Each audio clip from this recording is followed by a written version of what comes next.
I see, shout out, I see. Yeah, let go. Hey. Why? As the hot girl wanna say, I don't got time for the hate. I need more time in my day. I put the ice in my bay, yeah. You riding on me.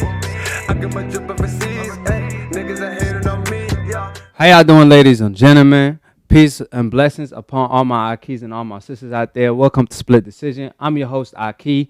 To my left is Professor Nims, punter with the PhD in pugilism. Talk to him nice. Don't talk to him twice. So that being said, welcome to Split Decision. My praises go to Errol Spence. My man survived the car crash. You know, he should be blessed just for surviving the car accident, because people don't even live another day if they go through that. You know, he managed to get out of it without any major injuries from, you know, bones and none of that. Now, he actually had lacerations, but at the end of the day, you know, Errol Spence is here for a reason, not a short season. You know, it's still strap season. It's still smoke season. But at the end of the day, Errol, this is a sign for him to know that he's here for a reason. So he should take his, you know, boxing career more seriously outside of, you know, the boxing ring and training camp, you know, between training camp, not blow out of weight. And he here for a reason. You know, if Errol Spence is a big puzzle of the boxing game, you know what I mean? So we need Errol Spence in the boxing game because he's an action-packed fighter. He does it with skill. You know, normally a one-sided fight will be boring. However, when Errol Spence fights, it don't matter if it's one-sided or not, because he throws combinations. He beats you at your own game. You know, he outboxes the boxer and outballs the brawler. That being said, you know, it will hurt if something happened to Errol Spence, you know, especially me and all the boxing fans. So I'm glad he didn't. Now there's positive news that, you know, nothing happened to him and he's going to come back stronger than ever. It's just lacerations. Now, do you think that's going to affect his next fight, if it's with Danny Garcia or anybody? Or maybe Manny Pacquiao will jump to the opportunity now that he coming off a car accident. And what you think about the whole situation in general? Because Errol is blessed, and, you know, he should be glad that nothing happened to him, because the car, I don't know if you've seen the footage, it was flipping multiple times. The man didn't have a seatbelt, man. And he came out of this, you know, without a scratch. So what's up? So, I mean, first of all, I just want to say that I'm happy that he's doing well. He's a father, probably a brother, like a son, all those things before he's a boxer. Yeah. I think so. We want to make sure that he has a family that is expecting him to support them and be there for him. So, in that first sense, I'm glad that he's okay. I did see there's some video of the crash. The car flipped in the video probably like 2 or 3 times. Yeah. And it was horrific. They said he was thrown out of the car. Yeah, ejected. I'm not sure if it's true or not, but yeah.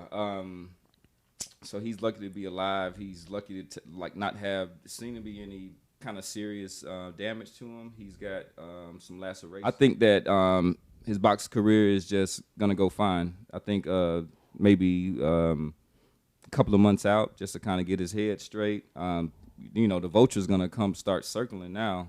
So you think like a Manny or Danny Garcia fight is still possible for early next year, like January maybe? Danny is very possible. Manny, not January though. Can Errol Spence still come back that soon after suffering an injury like this? Because he didn't suffer no, you know, life-threatening injuries. However, at the end of the day, I'm pretty sure it's gonna affect him some way, somehow. He got cuts all over, you know, just from bruises and stuff like that. So do you think that's gonna affect his comeback? So it's mid-October, November, December, January. No, so I don't think January, but I think in the springtime he could definitely get the Danny Garcia fight. Maybe March or April, or he might just wait till May 5th to May season, try to like make it a little, you know, they're gonna be like the return of Errol Spence, right? Yeah, and that if Errol Spence wasn't big enough, you know, he definitely getting bigger, and he's a star on his way to becoming a superstar. And boxing just couldn't afford to lose an Errol Spence. Not at this time. Nah, man. I mean, we have a lot of great boxers and a lot of great fighters, but Errol Spence was a big missing puzzle that we needed, and he definitely here, you know. And like I said, he's a perfect example inside and outside of the ring. He carried himself well. He's a perfect example, and he good for his family. Like I said, he's a perfect role model, and the man could fight. You know what I'm saying? I was surprised by your statement. You said something about this is an opportunity for him to kind of get some things right about his life outside of the ring. Well, I heard that he been, you know, AB, that's my guy. But at the end of the day, you know, I do want Errol to stay focused. Now, you know, some people throwing out rumors out there on my videos when I made the videos about Errol Spence's car accident. Oh, he was drunk, this and that. Now, I'm not saying that he was or wasn't, and I don't care if he was or wasn't. But I'm just saying, you know, stay focused outside of the ring, because this is not his fault. You know, when fame come to you, ask Mike Tyson. You know, things happen. You know, you hanging out with rappers.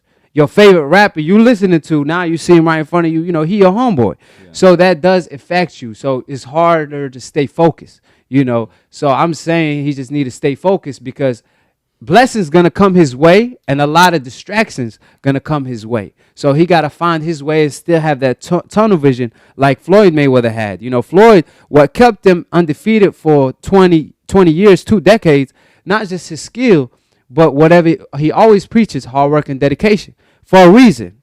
I mean, Floyd goes to the club, run back to his crib like a couple miles. So I'm saying he need to have that dedication outside of the ring, because we see him blowing out in weight. He even stated, I'm going to stop blowing out in weight between fights after the Porter fight, right? We seen Terence Crawford, on the other hand.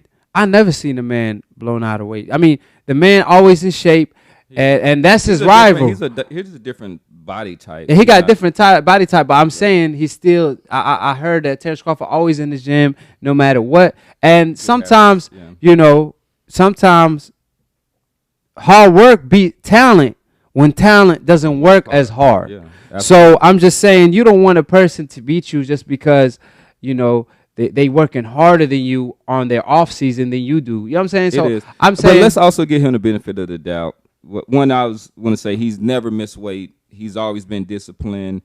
This is not a case of Adrian Broner or people's like early in signs. So we want to give him credit where credit is due. Yeah.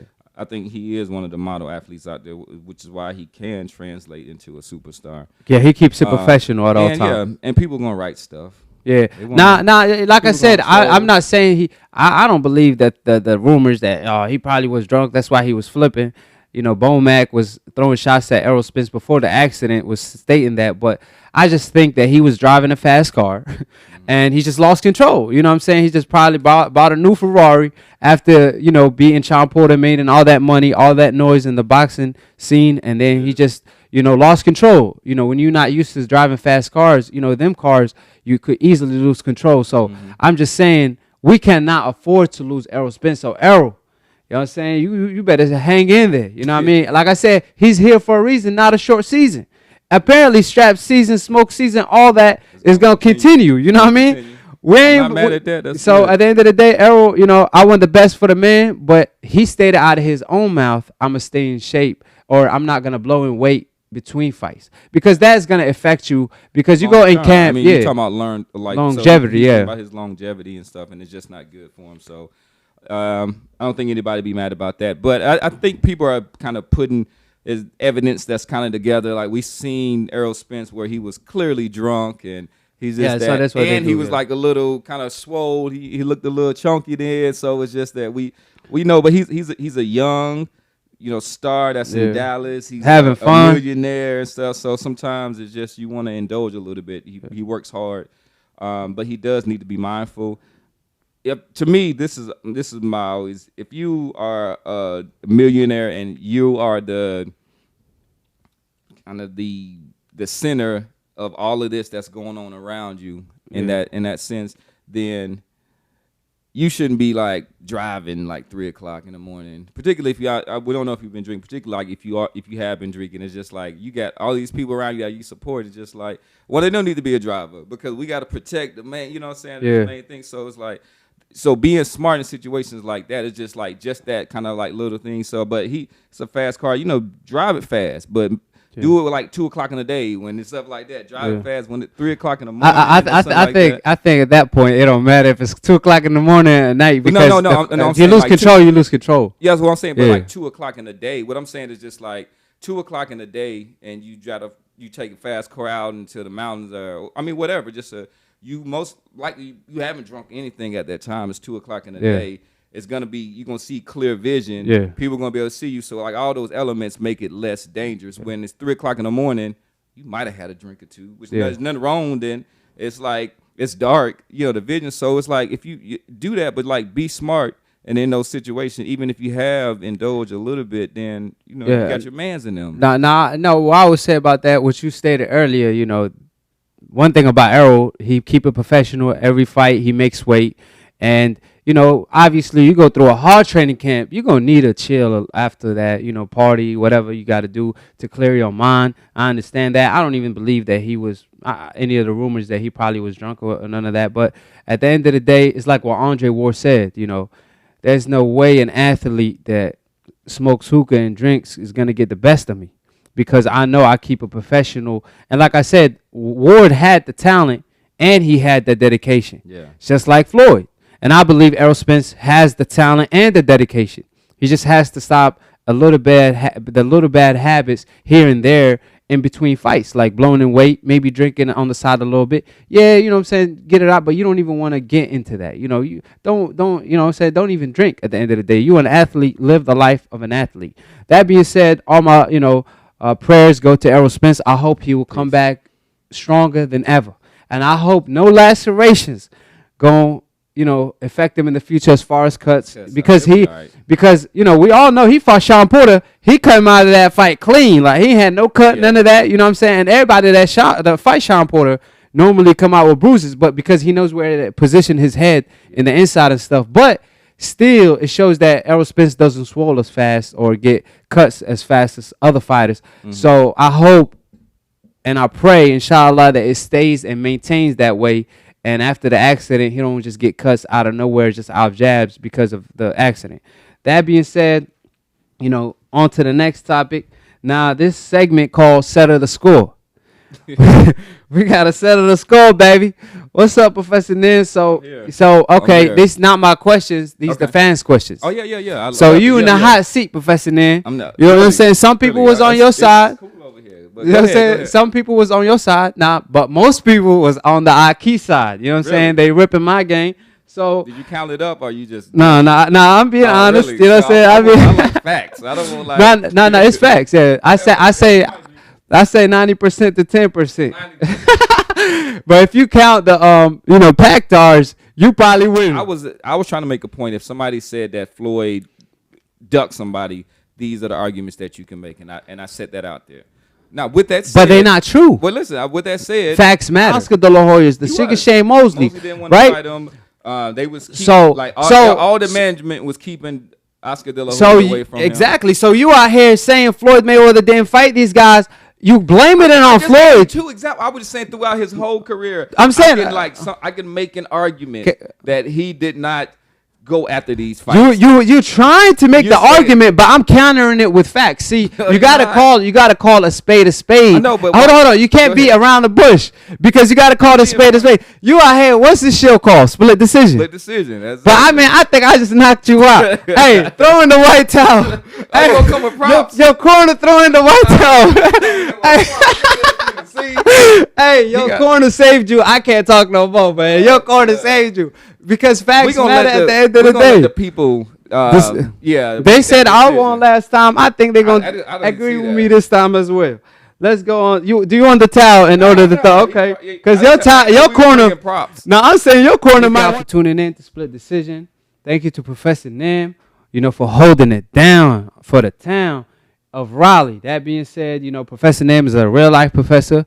He does this for real. You see him over there on the painting. It ain't no joke. We want all the smoke. That being said, you want to say anything to the fans and give them any updates? Yeah. Thanks for tuning in at this time. I think this is show number 4.